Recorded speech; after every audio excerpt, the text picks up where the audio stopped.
Welcome to Queen City Cyber Consulting's channel. Welcome back to Queen City Cyber Consulting. It was a long weekend, and as we start our week off here, Monday, it is August 17th, um, came across a couple little things in my readings and research over the last few days, and one of those deals with LOLBins, living off the land binaries. Something you should know about if you're looking to get into cybersecurity in one form or another. Um, these living off the land binaries are vast. There's a lot of them. I actually came across this one this week or last week. And to be honest, I'd never come across it in the real world, but it's being used by attackers to get access to system secrets, so to speak. And basically, they're using a program called 7-Zip, which is a pretty common program in the corporate environment and world. Many end users have 7-Zip downloaded. It's free. And they use it, of course, to zip files. But what's fascinating here is, as with any other program, the attackers have come up with a way to do a workaround and actually use 7-Zip to harvest credentials. Very, very interesting. So let's take a look at what's going on here, the threat, the mechanics involved, and their credential harvesting. So what are they trying to do? Well, they're targeting the Windows registry. The Windows registry is a key system file. I use file here, relatively speaking. It contains something called hives, the SAM hive, system security. These files, these hives, contain things like local account hashes, LSA secrets. It could contain domain cache data as well. All things that an attacker would want access to in order to either further penetrate the network or steal them, offline hack them, and then come back into the network. These hives sitting in your system, and they're there right now, as you're watching even this video, your registry is up and running, but they're locked. Your operating system locks those files if you attempt just to copy them out to steal them. It's just kind of a security measure that's put in place. Of course, there are workarounds. A lot of your EDR, your endpoint detection and response programs, monitor registry hives for access and will alert if someone or something attempts to access those files in order to copy out the hashes or the LSA secrets, whatever it is that they're after. So they do monitor them, like reg.exe, Mimikatz, a well-known credential harvesting tool. NTDS util is another one that's used fairly frequently.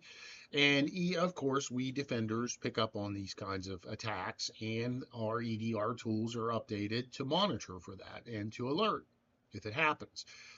So the attackers, always learning as the predators that they are, they've shifted the attack vector over to native binary features that bypasses that API level monitoring that your EDR tools are providing.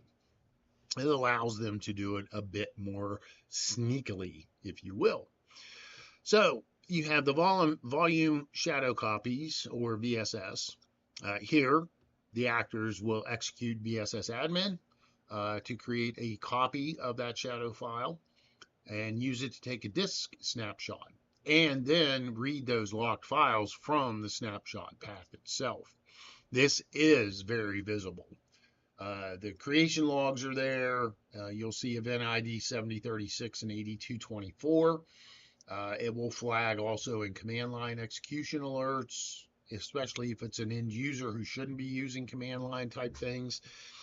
There's also the command line registry dumps.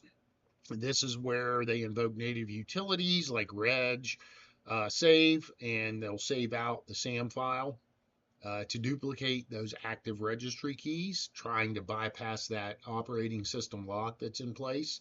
This is usually detected right away by most of your EDRs in action today, because you'll see this sysmon event ID number 1 fire off, and also most of your EDRs are doing command line argument auditing, looking for that kind of command line use where they try to sam.save a file out, say to a text file or something like that.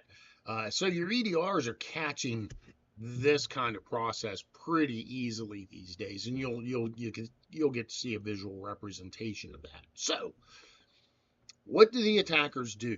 Well, they know that this is being monitored. They know it's being alerted to. They know it's very noisy these days. So they move to a different tool. They move to 7-Zip.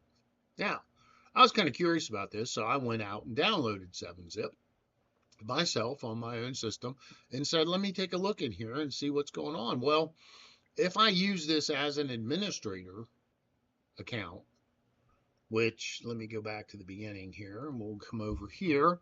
Here's 7-Zip file manager right here. So when I open it up, I've already set it up to run as administrator on my system, and it is actually accessing my file system as an administrator account. Probably not going to be caught by a lot of EDR tools. And you can see it's shown me just about everything, almost as if I was looking at this in some kind of a forensic tool. You can go look at my temp folder. You can go backwards. Let's go, what else would we, let's go to system 32. And as you can see, this is what you're going to see looking at this in a forensic tool, exactly this right here. Very, very easy to use, easy to access. So 7-Zip, when you open it with those admin privileges, you can directly go to what I was just showing you, those raw device objects, that physical drive 0, and access those file systems. It has a custom NTFS driver built into it, which allows 7-Zip to read the raw clusters right off your disk sectors, which bypasses that locking mechanism that's set up in the API system. And it gives you an interactive GUI extraction, a way to do it. All you have to do is select your SAM or your system hives inside your 7-Zip. You click copy, and it goes directly out to the desktop, which then allows you to exfiltrate it off the system and to wherever you want to take it in order to crack it or access it or look at it. And in this case, since it's using this file on the system, there's never a file read request sent through the operating system for these locked hives. So a lot of your EDR tools are actually going to miss this attack vector. They're not going to alert on this.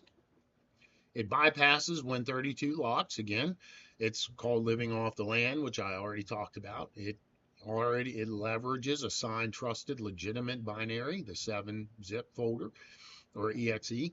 It's already present, like I said, again, back in the beginning of the video, in a lot of enterprise environments. And there's minimal command line auditing here. It proceeds through the GUI, mouse actions. There's no suspicious command line parameters, things of that nature. Just they aren't there. So why alert, right?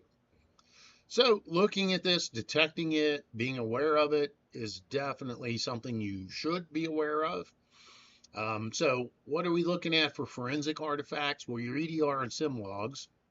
You look at your registry hive file written events.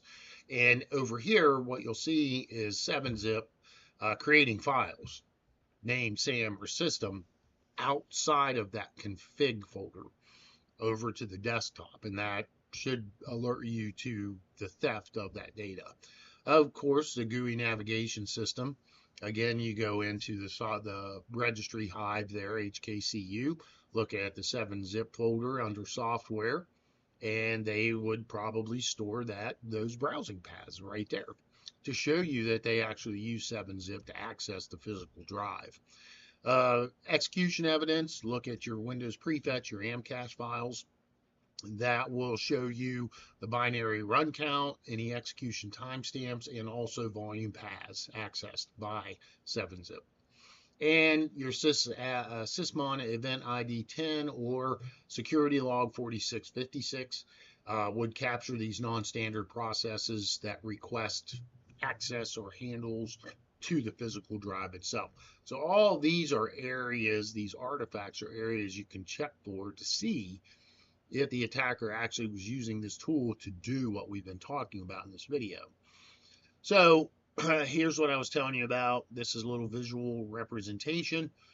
If they're using Mimikatz to dump LSAS, for example, you got about a 95% EDR detection rate on that. Just, it's going to happen.